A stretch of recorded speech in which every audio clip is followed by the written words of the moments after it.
the early days of WoW was a great team.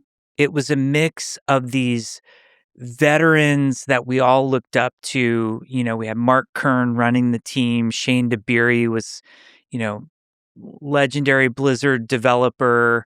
Bill Petrus was the art director. And then we had Metzen, who was sort of like, Metzen was the cool big brother we all, aspired to be.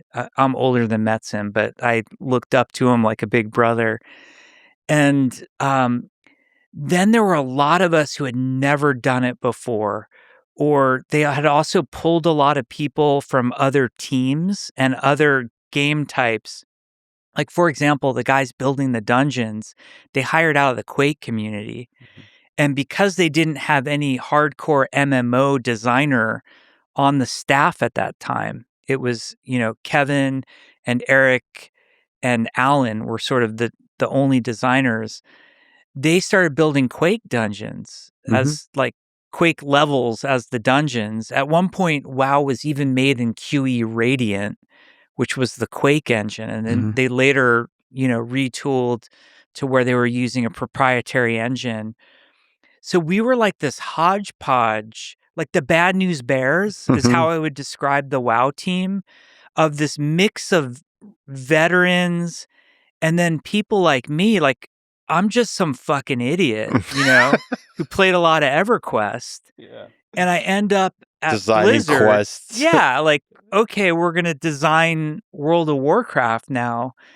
And I've said this later with hindsight, I think a huge part of WoW's success, especially with the early WoW team, Team 2 in its earliest formation, was that we didn't know what we were doing. You kind of, like, it's that Titan was the example for me. Titan was the attempt at making an MMO after World of Warcraft at Blizzard, and we failed horribly, and we had the best of the best on that team. And it's because everybody was too much of an expert on how to make a groundbreaking phenomenon MMO.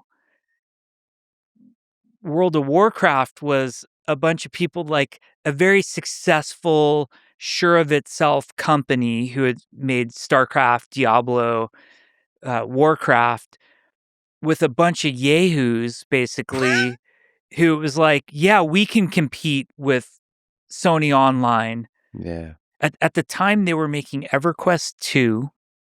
Like, if we go back in the time machine, EverQuest 2 had been announced, and EverQuest fans, we were just drooling for EverQuest 2. It wasn't, oh, cool, World of Warcraft. It was EQ2 was going to take, the chalice and run with it.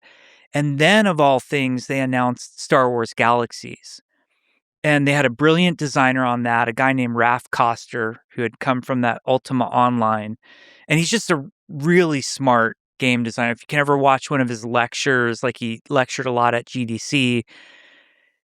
And, we're like, oh my God, they're making EverQuest 2 and Star Wars Galaxies, and they have the Star Wars intellectual property.